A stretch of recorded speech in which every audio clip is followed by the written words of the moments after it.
Hi there, my name is Amy. I work as a personal coach for the Brady Group. I have the opportunity to work one-on-one with practices just like yours all around the world and help them become better, make things easier, minimize their stress, make more money, and have more time off. And because I experienced this firsthand in a dental practice, going through the Brady Group several years ago, I'm pretty passionate about it. I'm excited about the challenges that you have because I know from experience in working with lots and lots of dental practices that we have the solutions. Now, one of the challenges that we hear all of the time, and in fact, this series that we are starting this week, is how to find patients that actually want dentistry. You know, that's the age-old, concern is we need more new patients, and not just more new patients. We need more new patients who can afford what we have, who want what we have, and that's always been the challenge. Well, I'd like to propose something to you and just stretch your mind a little bit, help you think in a way that maybe you haven't thought before. What if those patients were right under your nose? Okay. One of the things that is a lot of fun for us is to work with practices that learn to communicate in a different way with their existing patients, and then all of a sudden patients who have been in their practice for 17 years decide to have a $35,000 case completed in that practice. So how does that happen? Well, I will tell you, it's all in the way we choose to communicate with them. I'd like you to think of your practice as a strawberry field. Okay, one of the things that was a lot of fun for our family a couple of summers ago is my daughter, we were at Home Depot and she picked up a strawberry plant. I'm thinking, no, why are you doing that? We're not going to plant strawberries. And she said, oh, Mom, it would be fun. Well, she goes out and plants a strawberry plant. And we kind of forget about it and don't pay much attention to it. And we're out there milling around one day and there are a couple of strawberries on it, lo and behold.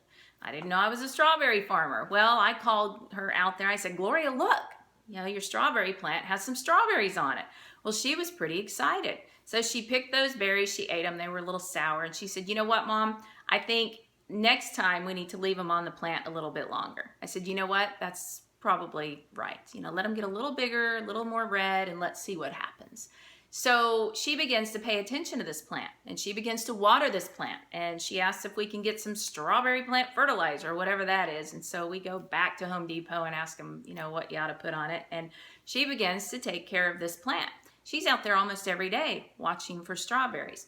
Well, she forgot about it again. She went off to church camp and came back and, was out in the backyard one day and said, Mom, there are more strawberries. And look, some of them are bigger and brighter and there are more of them.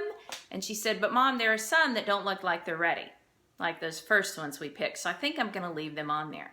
Okay. So what happened is all summer long, these strawberries are popping up. Now, it certainly wasn't a bumper crop or anything, but it was fun for her to see that when she paid attention and took care of something, that every once in a while, there were a few more strawberries ready. So I'd like for you to think of your practice in that way. You've got some that just aren't ready, okay? But you've got to nurture those relationships. You've got to take care of them. You've got to continue to communicate with them, and they will be ready at some point.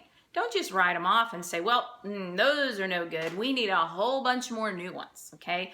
Now, it would have made no sense for Gloria to go rip that strawberry plant out of the ground and just go buy a new one at Home Depot, because she would have had to start from the beginning. She would have had to start watering it, she would have had to start fertilizing it, and it would have taken several weeks to get the results she was beginning to see. So that's how I'd like for you to think of your existing patient base, okay?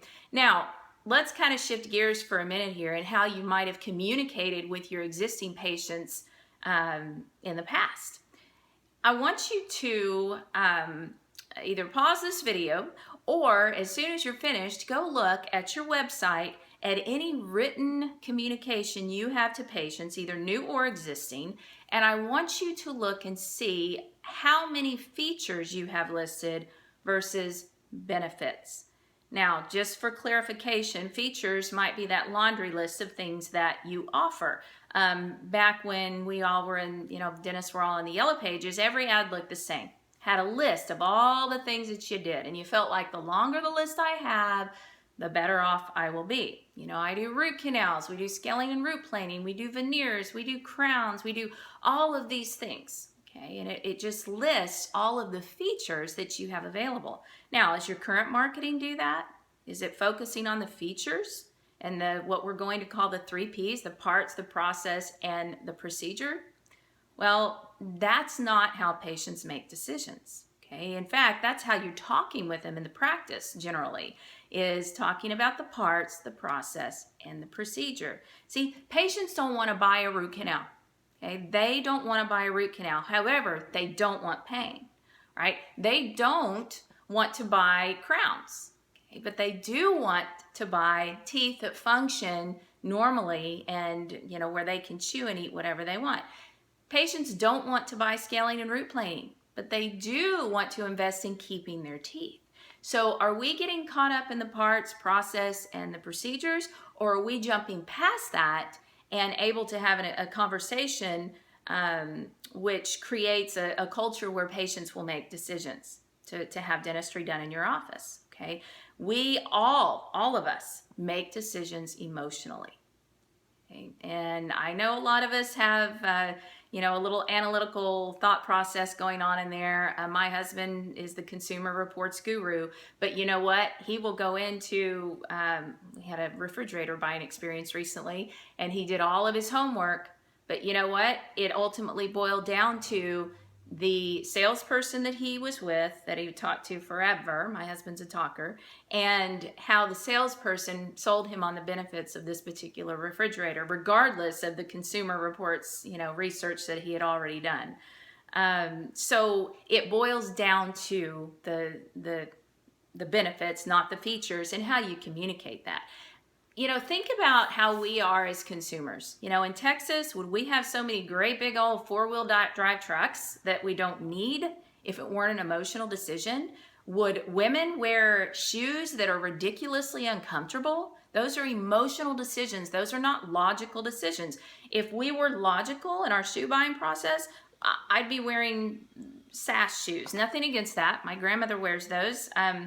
My husband even has a pair that he wears when he goes to trade shows because they're so comfortable, okay? That is a logical decision, but most of us don't make those, okay? Even men wearing ties, what's logical about that? No, that's an emotional decision to fit in and to look the part and to look nice. You know, plastic surgery.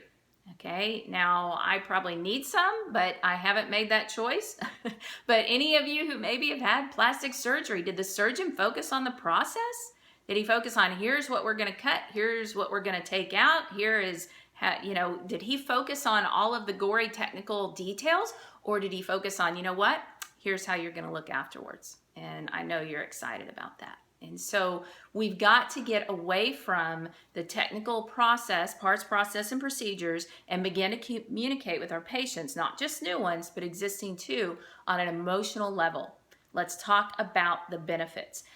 Look at all of your marketing, not just your website. Okay, so here are some things that I suggest that you do to maybe find those patients within your own practice that want your dentistry.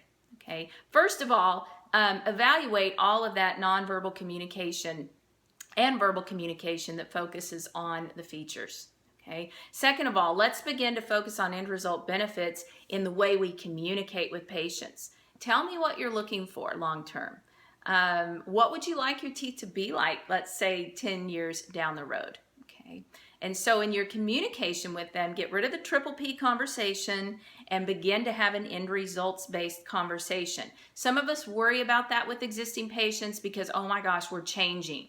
Well, hallelujah, you're changing. And I promise you they'll like that as well. Just let them know, be brutally honest. You know, in the past, Mrs. Jones, we've kind of told you what's wrong as we've gone along and we've fixed it over the years. But the way dentistry has evolved, you know, number one, that doesn't make sense anymore. Number two, it's really not fair to you. So before we clean your teeth today, do you mind if I ask you a few questions to make sure that we meet your expectations long term? Okay, and so that's a little bit different. The other thing is not only focusing on end result benefits there in the office, but in testimonial form. You know, are you regularly gathering testimonials from your patients? Because if you think about it, they don't sit down and talk about the process.